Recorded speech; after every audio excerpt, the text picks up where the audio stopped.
എൻ്റെ കഴിഞ്ഞ CC പ്ലാന്റിൻ്റെ വീഡിയോന് എനിക്ക് 10K വ്യൂസ് കിട്ടി കേട്ടോ. ആദ്യമായിട്ടാണ് എനിക്ക് ഇങ്ങനെ അത്രയും വ്യൂസൊക്കെ കിട്ടുന്നത്. അപ്പോൾ കുറച്ച് ഹാപ്പിയൊക്കെയാണ്.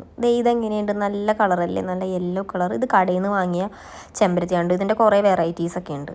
ഇത് ഞാൻ ലാസ്റ്റ് ടൈമിൽ റീപ്പോർട്ട് ചെയ്ത CC പ്ലാന്റാണ്. എല്ലാത്തിനും മുളയും വന്നു, ഇലയൊക്കെ വന്നു, നല്ല അടിപൊളിയായി ഇഷ്ടം മാതിരി ചട്ടിയുണ്ട്. ഇതൊക്കെ എൻ്റെ പരീക്ഷണങ്ങളാണ് കേട്ടോ. പരീക്ഷണം ഉദ്ദേശിച്ചിട്ട് ഞാൻ ഇല ഇങ്ങനെ കുത്തി വെക്കും. എന്നിട്ട് നോക്കുകയൊന്നുമില്ല. എന്നിട്ട് കുറേ നാൾ കഴിയുമ്പോൾ ഇങ്ങനെ നോക്കുമ്പോൾ എല്ലാം ഇങ്ങനെ മുളച്ച് ഇലയിട്ടൊക്കെ നിൽക്കുന്നുണ്ട്. ഇതൊക്കെ എൻ്റെ പരീക്ഷണങ്ങളാണ്. ഇതിനൊന്നും പ്രോപ്പർ ട്രീറ്റ്മെൻ്റ് ഒന്നും ആവശ്യമൊന്നുമില്ല. ഏതെങ്കിലുമൊക്കെ ചട്ടിയിൽ ഇങ്ങനെ ഇല കുത്തി വെച്ച് കൊടുത്തു കഴിഞ്ഞാൽ ഇങ്ങനെ കുറേ സമയം എടുക്കുമെങ്കിലും ഇതിങ്ങനെ മുളച്ച് നല്ല കുഞ്ഞ് കുഞ്ഞ് CC പ്ലാന്റ് ആയിട്ട് വരും. അടിപൊളിയാണ്. എന്നിട്ട് ഇത് റീപ്പോർട്ട് ചെയ്ത് കഴിഞ്ഞാൽ നല്ല ഭംഗിയായിരിക്കും. ഇതും എൻ്റെ ഒരു പരീക്ഷണമായിരുന്നു. ചാവാറായ ഒരു കമ്പ് നട്ടതാണ്. ഇതൊക്കെ നമ്മൾ ഏതെങ്കിലും വീട്ടിൽ പോകുമ്പോഴോ എവിടെയെങ്കിലുമൊക്കെ പോകുമ്പോൾ അടിച്ച് മാറ്റി കുത്തിപ്പിടിപ്പിച്ച് വളർന്നതാണ്. ഇതിനൊക്കെ ഇനി റീപ്പോർട്ട് ചെയ്ത് നല്ല ഭംഗിയിൽ